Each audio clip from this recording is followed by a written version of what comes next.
Bonjour, je me prénomme Thierry, auteur du blog duemleguet.com. Aujourd'hui, je vais faire ma deuxième vidéo sur ma chaîne YouTube qui va s'intituler La personne homosexuelle face à la religion. Si je fais des vidéos aujourd'hui, ou bien si je commence à faire des vidéos, c'est parce que je sais qu'il y a beaucoup de gens qui n'aiment pas lire en fait. Euh, la majeure partie des personnes se sentent à l'aise à écouter des vidéos pour comprendre les messages. Mais je vous encourage vraiment fortement à lire tout en écoutant des vidéos. Si vous vous sentez plus à l'aise à écouter des vidéos, vous pouvez écouter, mais si vous êtes aussi à l'aise à lire, vous pouvez lire. Mais je vous conseille fortement d'écouter et de lire. Mais s'il y a lieu de faire un choix, ce serait plus mieux de lire parce que vous allez comprendre de façon générale ce que je voulais transmettre comme message. Et là, c'est un peu ça, quoi. Donc aujourd'hui, je vais pas être long, je vais juste vraiment résumer ce que le texte dit et pour ceux qui veulent savoir plus, je vous encourage à lire. Euh, la personne homosexuelle et la religion. Qu'est-ce qu'on entend par religion? Parce que beaucoup de gens ont des idées erronées sur la religion. Par exemple, il y en a qui vont dire que religion égale Dieu. Donc, il y a des gens que quand on entend parler de religion, que ce soit dans les bureaux, que ce soit dans une fête, que ce soit un athée qui aborde le sujet, que ce soit, je sais pas moi, monsieur et madame tout le monde, quoi, dans la société qui veut aborder un sujet par rapport à tout ce qui est spirituel, tout ce qui est invisible et tout, ils vont inconsciemment parler de religion. Parce que pour eux, ils identifient la religion à Dieu. Mais est-ce que la religion est vraiment identifiée à Dieu? Pour moi, personnellement, non. Moi qui suis chrétien, moi qui parle selon la parole de Dieu, la Bible, euh, que voici, euh, la Bible n'a jamais parlé de religion. La Bible a toujours parlé d'un royaume.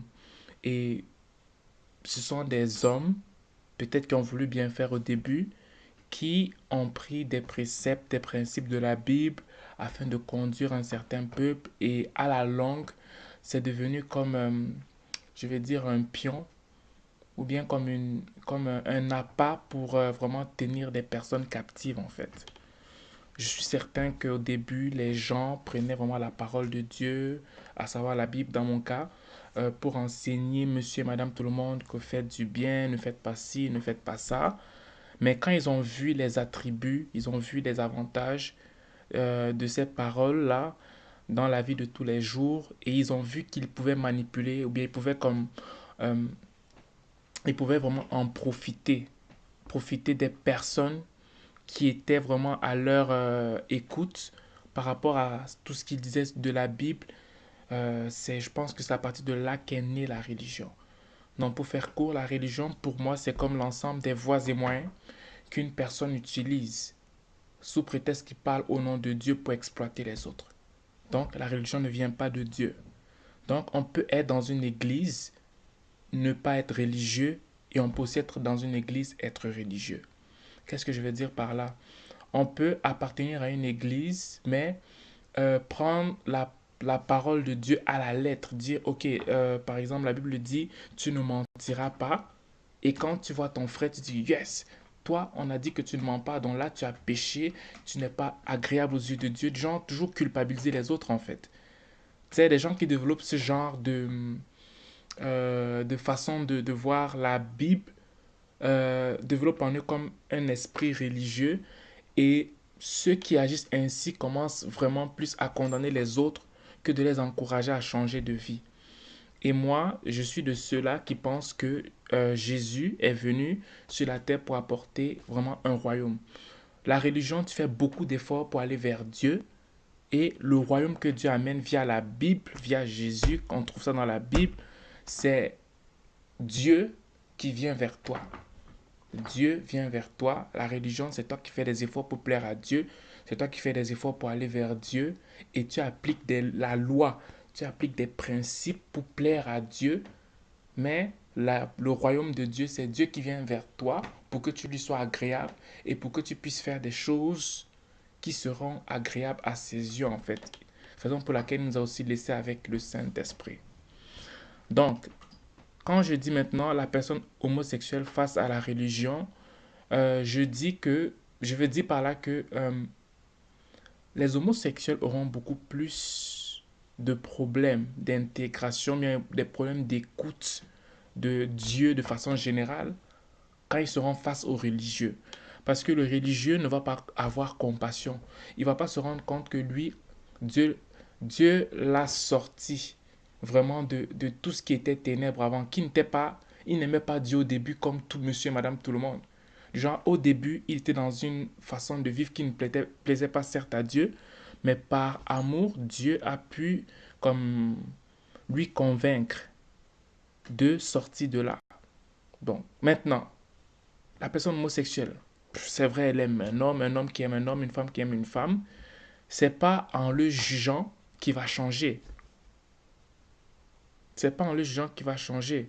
C'est vraiment en lui montrant avec amour, premièrement, que Dieu l'aime, deuxièmement, que Dieu est mort pour lui, et troisièmement, que l'homosexualité est une façon de vivre qui ne plaît pas à Dieu.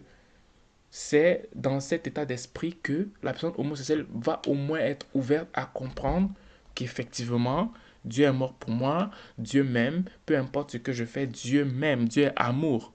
Mais maintenant, c'est à nous d'avoir une forme de vie, une façon de vivre guidée par le Saint-Esprit pour pouvoir changer, pour lui faire plaisir en fait.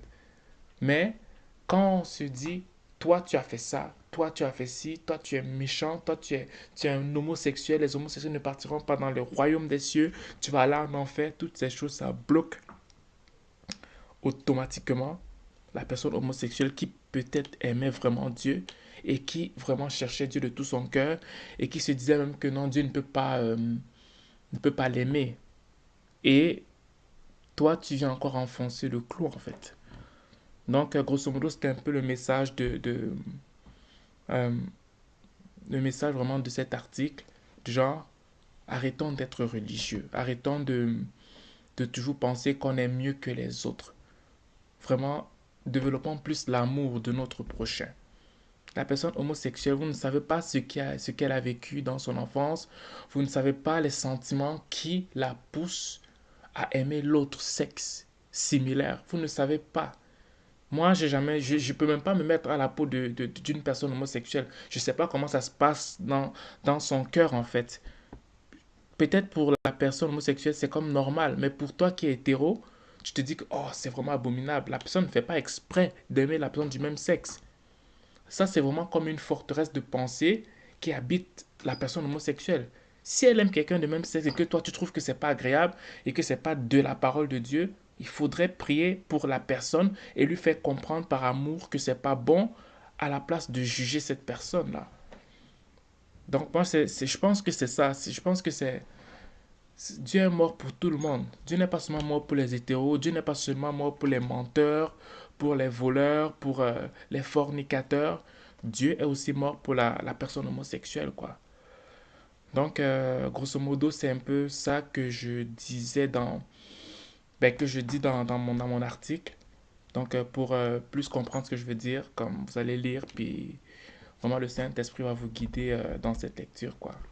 Donc, vraiment que le Seigneur vous bénisse et partagez au max afin que plusieurs personnes homosexuelles, transsexuelles, bisexuelles puissent être gagnées à Christ et vraiment que le Saint-Esprit vraiment les convainc de marcher à nouveauté de vie. Que le Seigneur vous bénisse et excellente soirée à vous. Bye.